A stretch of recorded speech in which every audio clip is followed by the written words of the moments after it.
Bonjour à tous les amis de Sion. Nous marchons à grands pas vers la fin de l'année liturgique et le premier texte, le livre de Daniel, ainsi que l'Évangile, sont marqués par cette perspective de fin des temps. Je commencerai avec le livre de Daniel. Le livre de Daniel fait partie dans le canon juif des écrits, les Ketuvim, c'est-à-dire la dernière section de la Bible hébraïque, du Tanakh, alors que dans le canon chrétien, il est inclus dans les livres prophétiques, sans doute à cause de certaines visions messianiques, en particulier le personnage d'un fils d'homme, le personnage mystérieux d'un fils d'homme. Et de plus, le canon chrétien ajoute quelques passages en grec, ce qui permet peut-être de dater l'écriture de ce livre. Il décrit le livre la situation des Juifs en exil à Babylone et le personnage central est Daniel, un Juif exemplaire, fidèle, gratifié de visions que lui expliquera l'archange Michael. Bien des passages épousent le genre apocalyptique, c'est-à-dire on décrit la fin des temps avec des catastrophes, en particulier cosmiques, qui déboucheront sur une pacification totale, comme un renouvellement de la création. Cette description, parfois effrayante, n'est pas pour affoler les gens, mais pour leur dire que la souffrance qu'ils vivent dans leurs épreuves n'aura pas le dernier mot, qu'il s'agit comme d'un travail d'enfantement, et que tel est le processus de l'histoire du salut, un passage constant de la mort à la vie. Si le livre décrit la situation des Juifs à Babylone, cependant, il aurait été écrit pendant la domination grecque, entre 600 et 560 avant Jésus-Christ, lors de la persécution de l'empereur Antiochus IV. Venons-en au texte de Daniel. Celui qui se lève lors de ces événements finaux, c'est l'ange Michael, qui signifie « qui est comme Dieu ».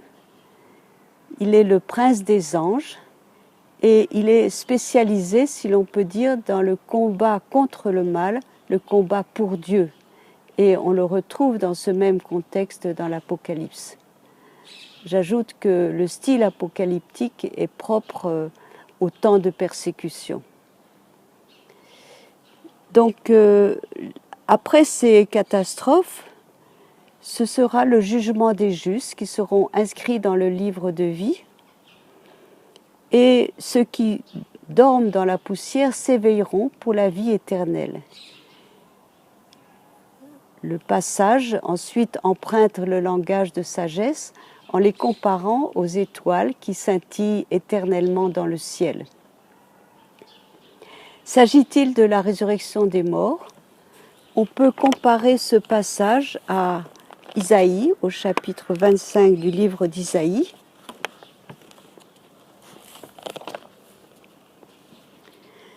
Au chapitre 26, verset 19, « Tes morts revivront, leurs cadavres ressusciteront. Réveillez-vous, criez de joie, vous qui demeurez dans la poussière, car ta rosée est une rosée de lumière. » Donc l'image du réveil, comme si la mort n'était qu'un sommeil qui débouche sur la vie et alors on se lève. Et là nous avons le mot hébreu koum qui est propre à évoquer, sinon affirmer, la résurrection. L'Évangile adopte ce même style apocalyptique et si dans le livre de Daniel, après les catastrophes cosmiques, suit disons la résurrection d'entre les morts. Après les catastrophes décrites par Jésus, la détresse, et surtout ces événements cosmiques effrayants, c'est le Fils de l'homme qui se lève. Et évidemment, le Fils de l'homme qui est mort, qui était mort, qui est ressuscité et qui est glorieux, et qui rassemble toutes les nations des quatre coins, tous les élus des quatre coins de la terre. Suit la parabole du figuier qui emprunte le langage de sagesse et qui invite à la persévérance, à la vigilance et à l'attention aux signes des temps. Les signes des temps qui ne sont pas seulement les temps futurs, mais aussi les temps qui étaient passés et qui sont également présents. Peut-être cet évangile a été remodelé à l'époque de la persécution romaine au 1er siècle de l'ère chrétienne. Encore une fois, toutes ces descriptions extraordinaires et effrayantes ne sont pas là pour faire peur aux gens. Elles ne sont pas là non plus pour leur dire « bon, ça va très mal, mais ne vous inquiétez pas, cela tournera pour le bien ». Elles sont là au contraire pour encourager les gens dans leur présent, les inviter à la patience, à la foi courageuse, à la persévérance, à l'endurance d'une manière positive, c'est-à-dire qui pressent que de ces souffrances va germer la vie. Et comme le laissent pressentir les lettres aux Hébreux, pourquoi inviter à la confiance, à la foi, à la persévérance? Pourquoi? À la vigilance? Parce que nous sommes sûrs de la victoire du Christ sur la mort. Il a tout mis sous ses pieds et le dernier ennemi qu'il mettra sous ses pieds, c'est la mort. Nous attendons bien sûr encore la manifestation plénière de cette renouvellement de la création et de la fin de la mort. Et en attendant, nous sommes invités donc à entrer dans ce mouvement de foi, d'espérance, et quelles que soient nos épreuves, petites et grandes, de les vivre dans la patience courageuse qui nous vient de la foi dans le Christ mort et ressuscité.